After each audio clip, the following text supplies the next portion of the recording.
सो बेटा work energy and power lecture number 4 करने जा रहे हैं, जिसमें हम पढ़ेंगे conservative and non conservative forces के बारे में।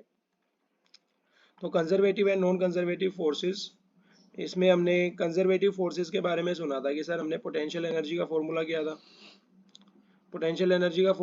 था। और उसमें लिखा था कि this is applicable only for a conservative force. ये सिर्फ और सिर्फ किसके लिए एप्लीकेबल है? कंजर्वेटिव फोर्स के लिए एप्लीकेबल है और एप्लीकेबल नहीं है।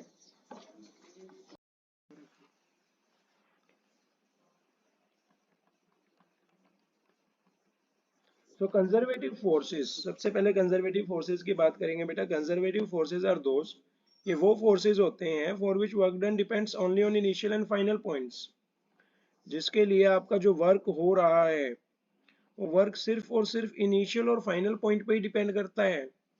That means we have a initial point, we have a final point and we have a process in between them, then the work is only depending on the initial position and final position, that is your point position dependent या फिर state dependent, but there will be not a path dependent property. Is it clear or not? So there are state functions और state properties, हम कह सकते हैं इनको कि conservative forces क्या होते हैं? जनरली state functions होते हैं। These are only depends on state, that is initial state and final state। ये इसके अंदर जो भी हमारा वर्क हो रहा है वो बीच में पाथ के ऊपर डिपेंड नहीं करता है। एग्जाम्पल के लिए आपका ग्रेविटेशनल फोर्स हो गया, इलेक्ट्रोस्टैटिक फोर्स हो गया। ग्रेविटेशनल फोर्स में क्या होता है बेटा? हमारा m1 होता है, m2 होता है, इन दोनों के बीच में क्या आता है? फोर्स आता है। That will only depends on the m1 and m2 and the distance present between them. Electrostatic force में चार्जेस होते हैं कि q1 एंड q2 के ऊपर डिपेंड कर रहा है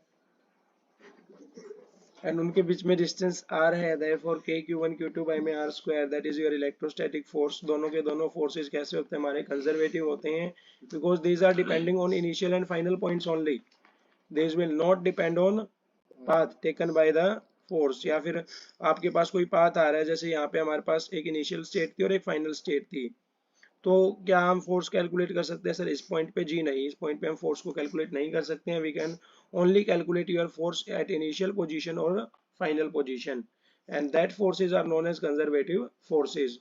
for this forces we have a simple quantities delta.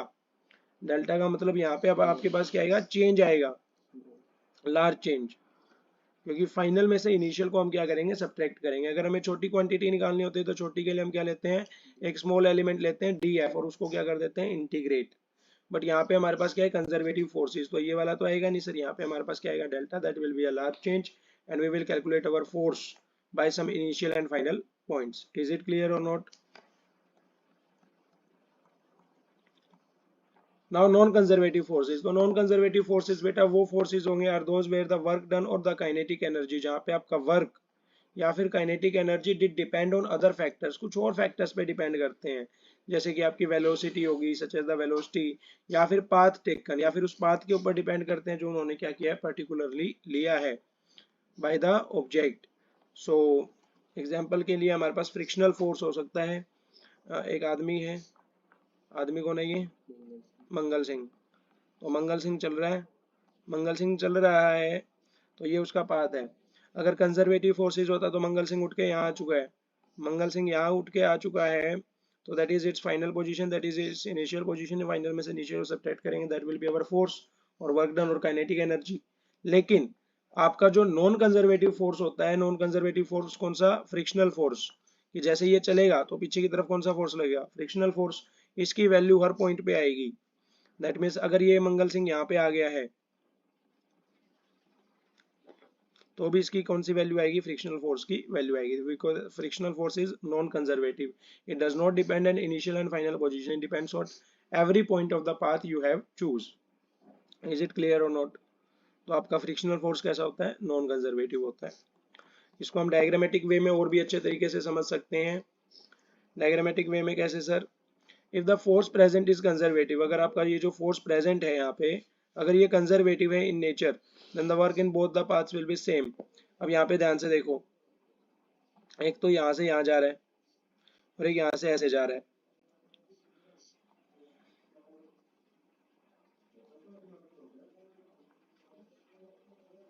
एक बिल्कुल स्ट्रेट लाइन में जा रहा है। अब मान लो आपका ये फोर्स जो है कंजर्वेटिव है, फोर्स क्या है, कंजर्वेटिव है, तो what will be the relation between work done at path 1 and work done at path 2? क्या रिलेशन होगा? दोनों सेम होंगे। देखो ध्यान से, आपका जो फोर्स, कंजर्वेटिव फोर्स जो होता है, वो सिर्फ और सिर्फ किसके ऊपर डिपेंड करता है? इनिशियल पोजीशन और फाइनल पोजीशन के ऊपर। चाहे पाथ आप कौन सा भी ले रहे हो, तो हमने पाथ 1 लिया, बिल्कुल स्ट्रेट लाइन है, फिर पाथ 2 लिया जिसके अंदर हमने थोड़ा सा कर्व पाथ लिया, लेकिन आपकी इनिशियल और फाइनल पोजीशन क्या है? सेम है। तो अगर फोर्स कंजर्वेटिव होता है तो work done for path 1 and work done for path 2 will be equal with each other. Is it clear और नॉट? लेकिन अगर आपका फोर्स क्या हो गया? Non conservative. फोर्स क्या हो गया? Non conservative. एग्जाम्पल के लिए हम ऐसे कर सकते हैं कि मान लो आपने ये वाला पाथ चूज किया है, तो भी आपका इलेक्ट्रोस्टैटिक फोर्स क्या आएगा? इक्वल आएगा उसके द्वारा जो वर्क डन हो रहा है, और यहाँ पे भी वर्क डन सेम आएगा। लेकिन अगर आपने नॉन कंजर्वेटिव फोर्स ले लिया, that is your frictional force, तो फ्रिक्शनल फोर्स के दौरान जो आपने पाथ 1 लिया था वो पाथ 2 के वर्क के इक्वल नहीं होगा, क्योंकि हर एक पॉइंट पे क्या आएगी? कुछ ना कुछ चेंजिंग वैल्यू आएगी। So if the force is present is conservative in nature, then the work done in both paths will be same. If force is non-conservative in nature, then work done will be different for both the paths. Is it clear or not? So that is all about your conservative and non-conservative forces. Now we'll discuss the conservation of mechanical energy. Now, mechanical energy is the energy associated with the motion and position of the object. Mechanical energy जैसा कि आपको पता है, mechanical energy क्या होता है? सम होता है सर। किसका सम होता है? Kinetic energy as well as potential energy. तो काइनेटिक एनर्जी किसकी वजह से आती है? मोशन की वजह से, और पोटेंशियल एनर्जी पोजीशन की वजह से। तो mechanical energy is the energy associated with the motion and position of an object. It is clear और not? The quantity k plus vx is called the total mechanical energy of the system. k क्या है? हमारी kinetic energy, और vx क्या है? हमारी potential energy. दोनों का सम किसके इक्वल आता है? Total mechanical energy of the system. For a conservative force, conservative force की बात करी जाए तो कंजर्वेटिव फोर्स का मतलब क्या है? कि आपका जितनी भी काइनेटिक एनर्जी है वो किसकी फॉर्म में स्टोर होगी? वर्क की फॉर्म में स्टोर होगी। एंड हमने पढ़ा था कि वर्क का फॉर्मूला क्या होता है? F X delta X. Is it clear और नॉट? तो relation is simply written hair.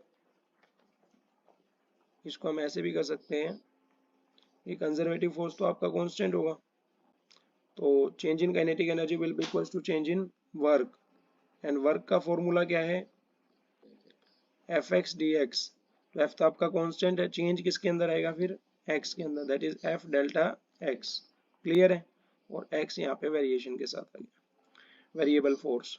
अब ध्यान से देखो बेटा, हमने पढ़ा कि हमने ये भी पढ़ा हुआ है कि आपका जो माइनस ऑफ वी एक्स है वो किसके इक्वल होता है? एफ एक्स डी एक्स के इक्वल होता है, सॉरी डेल्टा एक्स के इक्वल होता है। ये कहाँ पढ़ के आए हो आप? इन योर लास्ट लेक्चर आपने पढ़ा होगा कि पोटेंशियल एनर्जी का फॉर्मूला क्या होता है? Minus of F X D X. या फिर आपने ये तो पढ़ ही रखा होगा, F is equal to minus of D V by D X, D U by D X. पढ़ रखा है ना? तो डी एक्स को उधर लेके जाएंगे, तो F D X is equal to minus of D U, और इंटीग्रेट करेंगे तो माइनस ऑफ यू किसके इक्वल आएगा? एफ एक्स डेल्टा एक्स के इक्वल आएगा। इज इट क्लियर और नॉट? तो यही लिखा हुआ हमने यहाँ पे, minus of U equals to F X D X, और ये तो किसके इक्वल होता है? डेल्टा यू के इक्वल, डेल्टा डब्ल्यू के इक्वल होता है। क्लियर और नॉट? अब ध्यान से देखो, डेल्टा के किसके इक्वल आ गया? एफ एक्स डेल्टा एक्स, और माइनस ऑफ वी एक्स किसके इक्वल आ गया? एफ एक्स डेल्टा एक्स के इक्वल आ गया। दैट मीन्स डेल्टा के किसके इक्वल है? माइनस ऑफ यू के इक्वल है।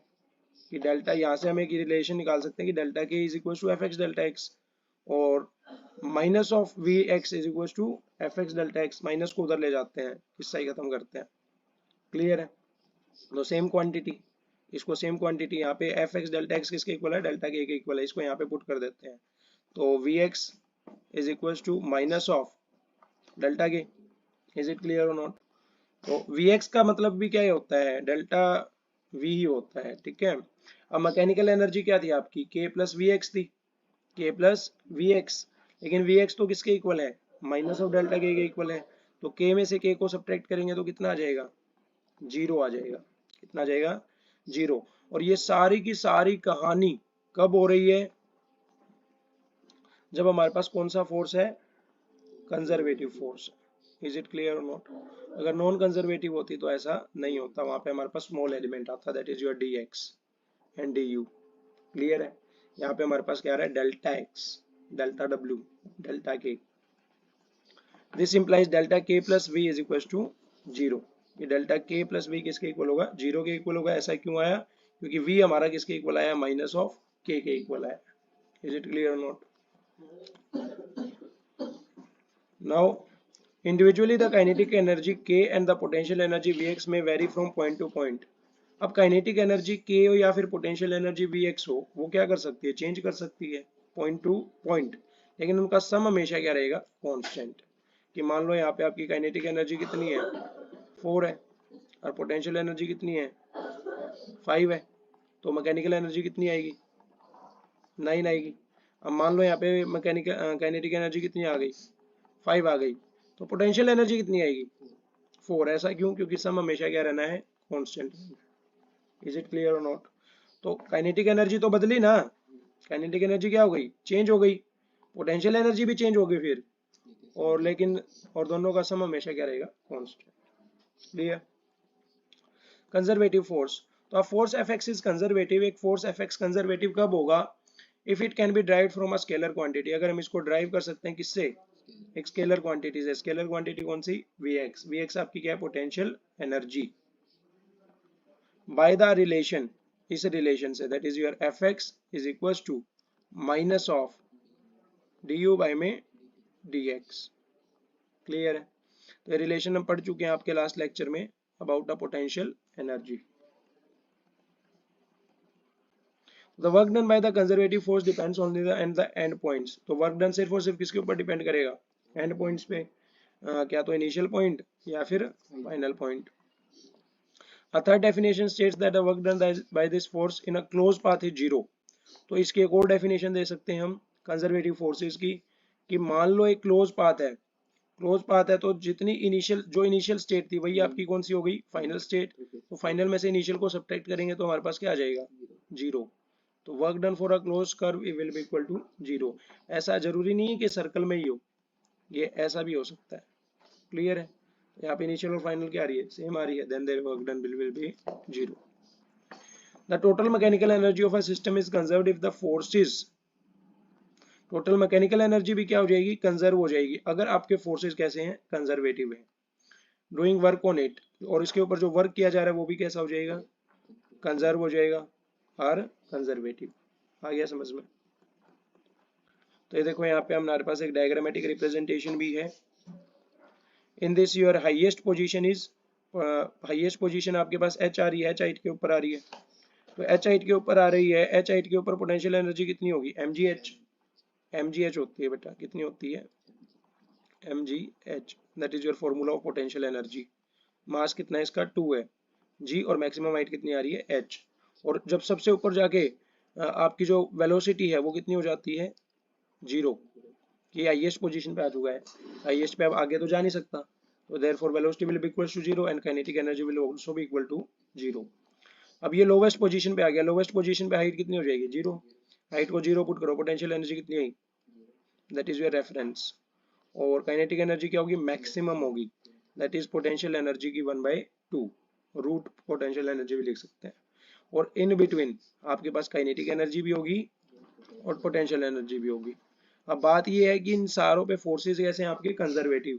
कंजर्वेटिव फोर्सेस है तो यहाँ पे आपके पास जो मैकेनिकल एनर्जी आएगी, और यहाँ जो मैकेनिकल एनर्जी आएगी, और यहाँ जो मैकेनिकल एनर्जी आएगी, this all mechanical energy will be equal, or we can say that this all mechanical energy will be conserved because the force acting on it is conservative.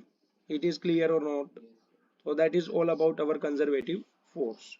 Is it clear or not? Now in your next lecture we will start our new topic, that is potential energy of a spring.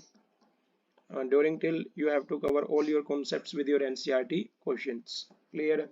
So that's all about our today's lecture.